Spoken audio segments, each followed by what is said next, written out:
So this next section is all about the future of philanthropy. To kick off this session and to compare the following three speakers, we're welcoming back a counsellor who's himself a serial entrepreneur, but he's turned his whole business acumen to philanthropy.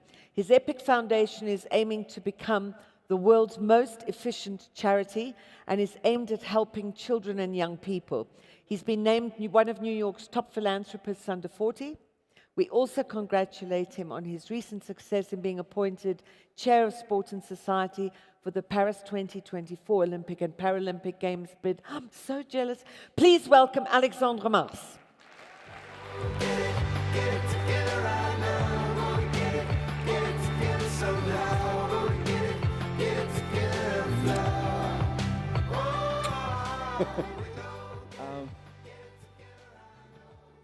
I hope that's you want to talk about this and not soccer. As you know, Colombia is playing now, so I think all the Colombian delegates are not in the room tonight.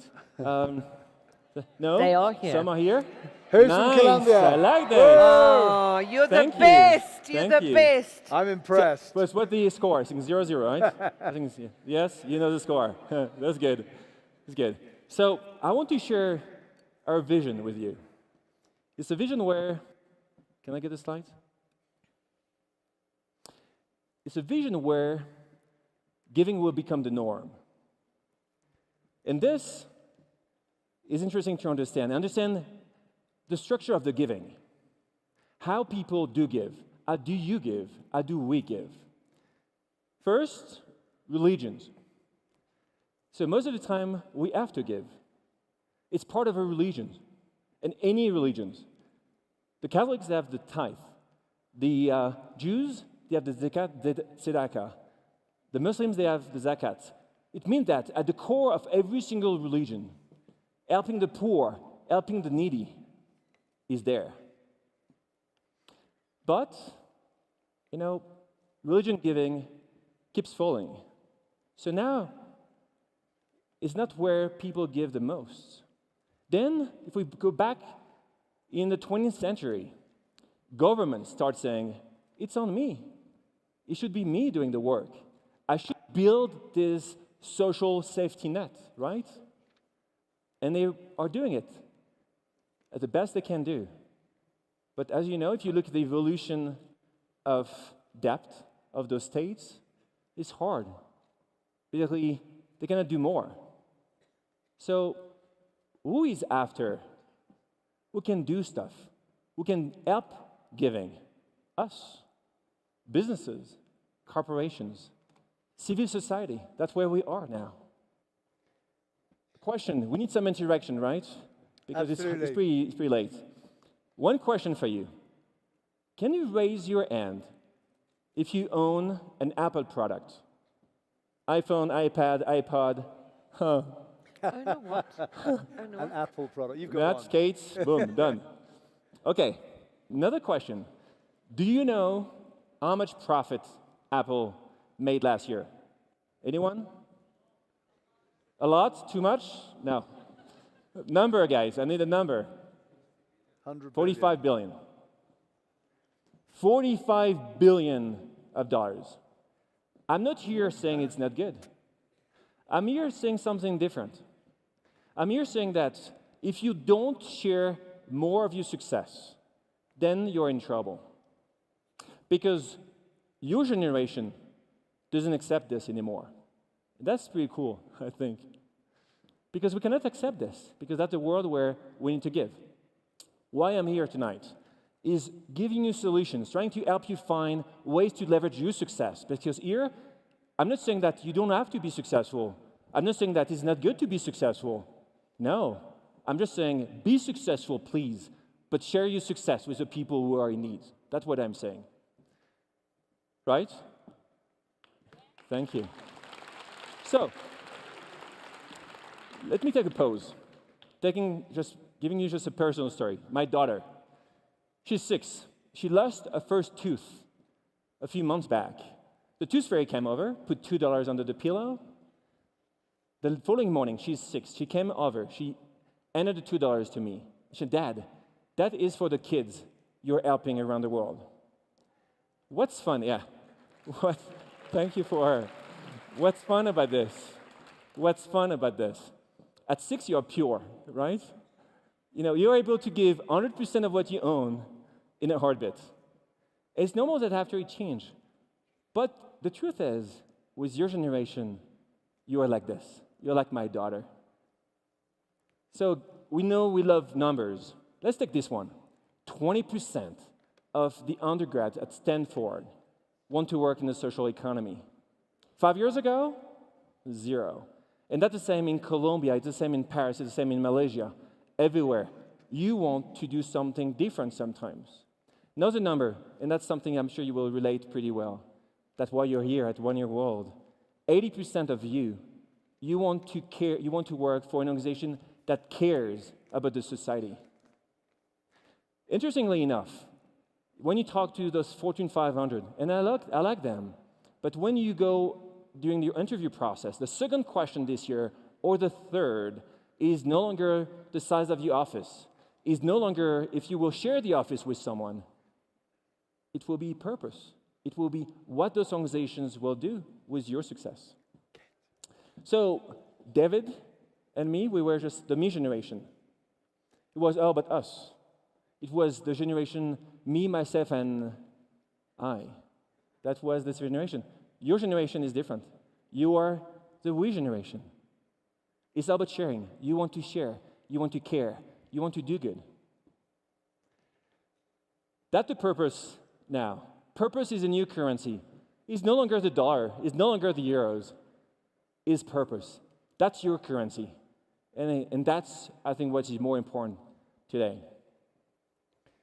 What is important also for all the big corporations in the room today, and you know this because if you are here, if you trust those two guys over there, is you understand that you want to bring your organization to that level. 50% of the global workforce in 2020 is tomorrow. It will be a millennial, will be under 30. So how do you want to cope with this? You need to understand. You need to provide the solutions. What are the solutions today? Pretty old school, to be honest. CSR, honestly, we cannot do better than this. So this one is a good one. How many of you have run for a cause? Yes? Yes, no, it's pretty cool. But this one is even better. How many of you have painted in the inner city school nearby your office? Yeah. So it's great because we are building a generation of painters. You know? We all paint, we're very good at this. But honestly, do you really think it's enough? Do you think it's enough? No. Right? We could do better, no? And that's what we are trying to provide, is not enough. And we know this. And the numbers talk for us. So before giving some solutions, 3 types of business leaders, and we know them well. The first type is this guy, amazing, Gates. Round of applause for this one, if you don't mind. Oh, sorry, I went to the next one. Next one is a good one. Social good activists, the people who basically don't care about the bottom line. They will do good because they understand it's better for the economy and the society. Second one, Uncle Scrooge. We don't like this guy, huh? And the good thing is you don't want to work for this guy anymore. Maybe 10 years ago was okay, no longer okay. The good thing is why it's changing, everything is changing, is the vast majority of people are like us. We are pragmatic. We will do good because we understand it's better for our employees, for our customers, or for our families. That's where we go now. So when we know this, what kind of solutions? This one is the first solution we are providing, is the payroll giving. The payroll giving, maybe you know this. If you work in Indonesia or in Spain or in the US, we don't have a random amount in our paycheck. You know, it's always 25 cents at the end, 65 cents. It's pretty weird. It's never 0. So what we say to the businesses, ask your employees to give away what is after the dot or the comma. So the 25 cents at the end is nothing. But if everyone is starting doing it, then we'll change really the world. And I will give you an example. Christian Dior, they start doing it. So if you look at this, you will be able to give a slice of your paycheck. And then after, you don't give this to the CEO, you don't give this to the state. You will decide where to put the money. So it will be your decision, you will do a vote, and you will put the money where you think it's the best.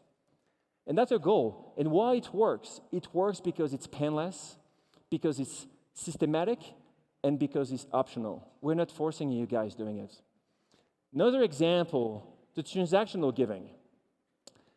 So let's go out tonight having dinner. As well, the check won't be 0 at the end. It will be 25 cents. And the goal is to ask us to round it up to the next dollar amount. It's super easy. It should be everywhere. Every time we buy something, every time we have lunch, we have dinner, we go to the theater, we should have the option to do this. Tiny, but something. So those guys are doing it. Lyft in the US. When you ride with Lyft, at the end of the ride, you are able to give just something, almost nothing, but it's still something. Why it works? Who owns a car here? Maybe less and less people. But you go, okay, maybe, can you just raise your hand? How many of you, when you went to the gas station, you were trying to go just until the 0, just, right? No, everyone, let's be honest, guys. But that's why it works. Because it's easy. Because it costs nothing to do it. That's why it's important. So, look, I will try, and I know I will fail. Look this. I knew this. That's my team. Why they did this? Last one.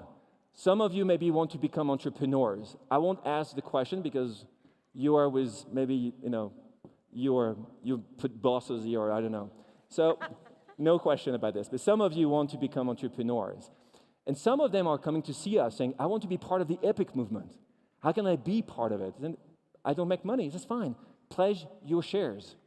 If you start your business tomorrow, give away 1%. You just pledge them. 1%, 1.1%, 10%. And the day you will be acquired by the Google and the Facebook of the world, then you will have some proceeds to give away to social causes. So that's the pledges, and we do the same with investors and with businesses. But why it works? It works because, one, it's painless. When it's painless, it's joyful. Never give more than you really want to give, even if you're forced to. 2, it's systematic. And 3, it's optional. No one can force you to do something you don't want to do. And when you will be your decision, everything changes. Then if we do this, then we can change the system. And that's what we want to do, right? We want to change the system.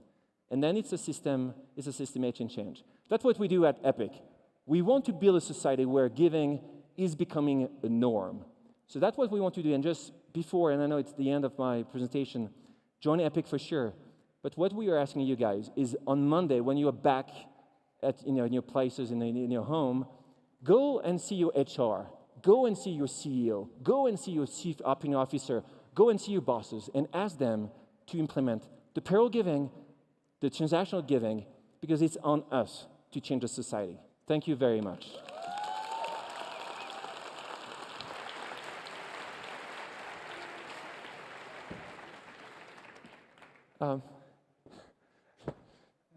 David. Yeah. So, interestingly enough, my amazing friends, Kate and David, asked me to introduce other speakers. What's interesting with the other speakers is you will see this. They're coming from different horizons. They have different backgrounds. But they only have one thing as a goal, is to have an impact on the society. They could have done many other things in their lives. They have decided to devote their lives for others. So I will start with Brian Gallagher. Brian is a legend in the world of social good in the US. He has taken over United Way. I don't know if you know United Way. United Way is the largest privately funded social organizations or nonprofit organizations in the world. They have 3 million volunteers. They have 10 million people who are donors. So what's interesting, and that was my question to Brian, how do you think you can change this kind of structure to understand your needs? these needs of this new generation, because United Way in the past, or even today, can be seen as the organization from your parents. So it's very interesting what they're doing. So Brian, if you can join us on stage.